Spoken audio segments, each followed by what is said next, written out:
Uh-oh, someone's in trouble. Uh-oh, Bandai are not going to be happy about this. Someone's in a lot of trouble. Hello everyone and welcome to the video. So it's recently been leaked that the upcoming and extremely highly anticipated Dragon Ball Sparking Zero, also unofficially known as Dragon Ball Z Budokai Tenkaichi 4, is being released this year in 2024.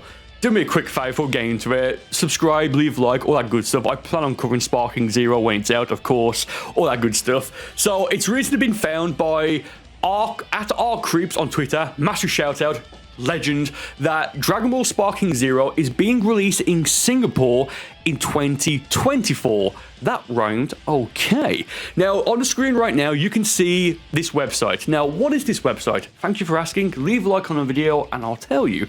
Yeah, so this website is the Singapore, or like an Asian government. It's a .gov, well, it's Singapore SG, .gov.sg website for rating video games, media, stuff like that. So, you know, like different age ranges. I think we all know what that is, like the ESRB, I guess. To some extent, it's that. But with that, they have to put out certain information like what it is, the name of the game, the publisher, you know, Bandai Namco, all that good stuff. Consoles, even though on here it just says PS5. Of course, it's coming out for Steam and Xbox. But I believe it's coming out for PS5 and Xbox, maybe in Asia or in Japan, I forget. That's not important. But as you can see right here, the rating's general. Cool, awesome. That's just like a whatever. And the release year is this year, the year 2024. Oh, yes. Now, here's the thing.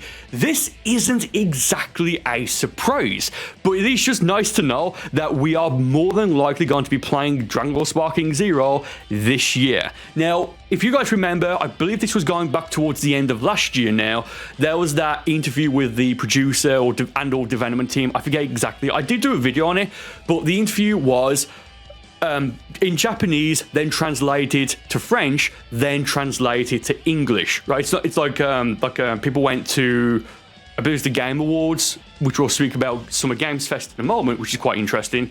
But long story short, one of the questions that was asked in that interview was the release date, and they didn't give a definite answer, but they did, however, say that the release date is going to be between some point in late 2024 to early 2025. So to me, that would suggest from early October 2024 to the end of March 2025. So that give or take 6-month window.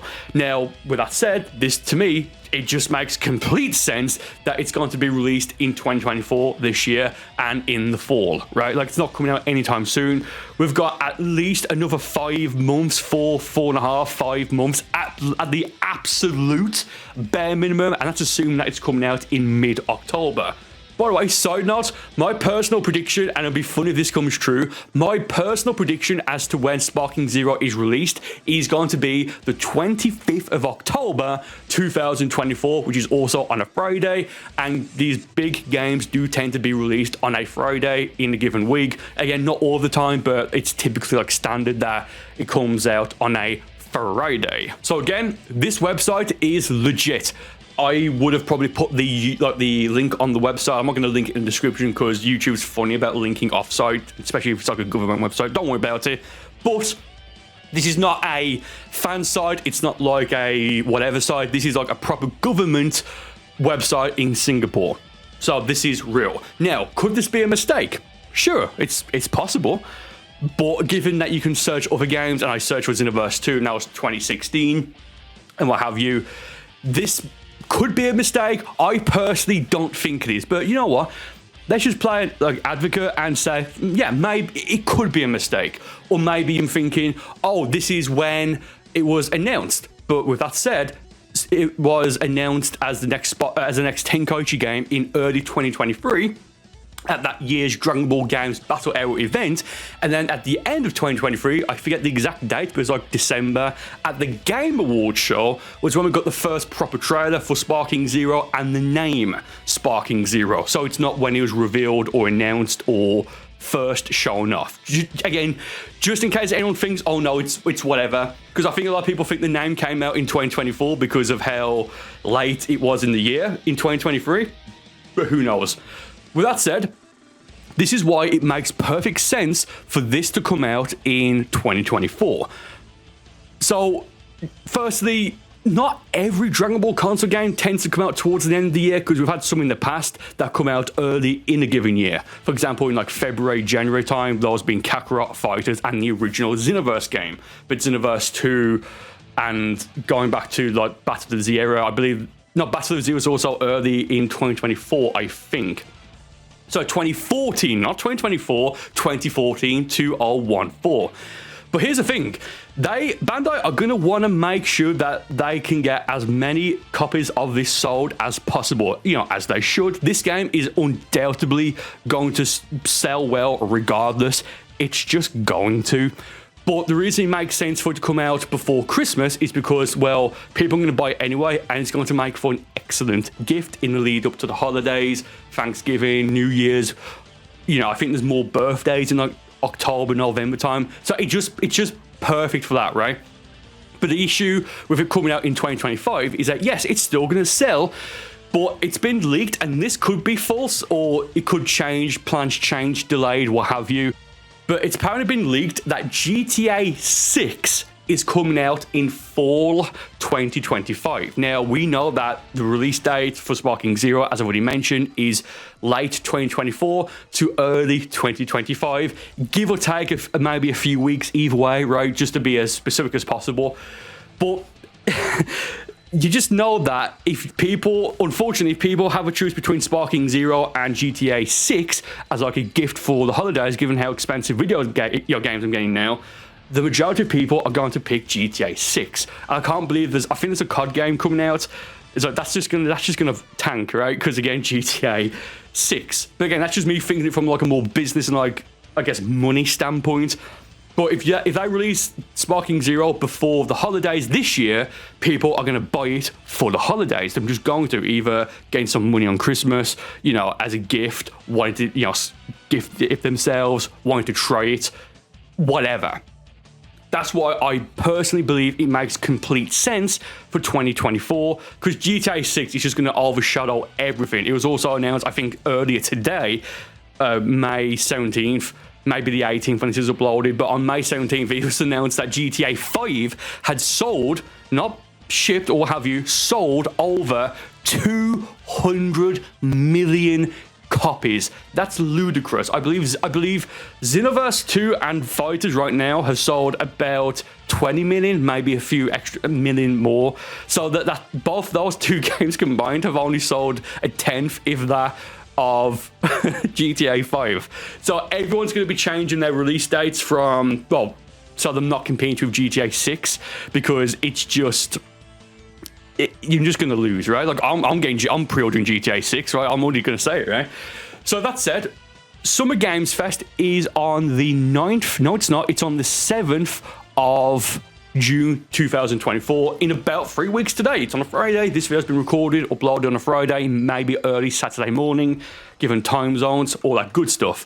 So I do think we're going to get a trailer there. I don't know what the trailer would be. I would guess maybe something showing off giant characters, and then characters that are like powerful. So like giants versus strength, mate. Something like that. I know it's kind of the same theme, but I just feel like that would be quite good. Like Super Saiyan 3 Super Saiyan 3 Goku from the Wrath of the Dragon movie, Harudigan. I think that makes sense. I do think we can get a trailer at Summer Games Fest, but I would think that if they don't put the release date in that trailer at Summer Games Fest and the trailer to say this year, then I don't think there's enough time for them to put this game out this year with, you know, given the promotion with the release date, if that makes sense. So we have to keep an eye out. I will do a video on that probably when that comes out, the Game Awards show. Not Game Awards, that's the winter version, hosted also by Jeff Keighley. But yeah, I just think it makes sense for that to happen. Now, that said, let's talk about the open and or closed beta test. As of right now, nothing's been announced. However, the last Dragon Ball console game that had online that didn't have either a beta test or a pre-release demo, we have to go all the way back to Dragon Ball Z Ultimate Tenkaichi over 10 years ago. The last Dragon Ball console game that was released was Breakers, which had various beta tests. Then the game before that was Kakarot, but that's a story mode game. Yes, it did have that very lackluster, I actually never even played it, that Card Warriors mode, which I believe was added in DLC 2 as the free update, which was the DLC that added the Resurrection of F Golden Frieza stuff, but then was removed later on, that online mode. But again, that was a single player story mode game, but it did have a not beta test, it does have now a playable demo, but that was released a year or a couple of years after the game came out. Then before Dragon Ball Z Kakarot, we had Dragon Ball FighterZ, which of course had various closed and open beta tests.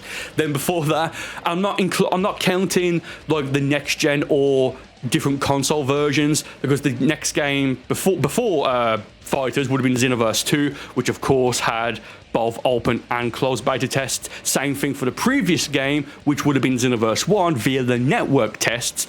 Then the console game before Xenoverse 1 was Battle of Z, which I don't believe it did have a beta test, but it did have, and you can still get it now, a pre-release playable demo, which you could also data transfer your progress from the demo to the full game when it came out. Then the game before that was the Budokai 1 and 3 collection, which of course that's an offline game, right? Then the game before that is then Ultimate Tenkaichi. But even going further beyond, before that, the year before Ultimate Tenkaichi was Raging Blast 2, then the year before that, of course, was Raging Blast 1, and the year before that was Burst Limit. All three of those do have playable demos.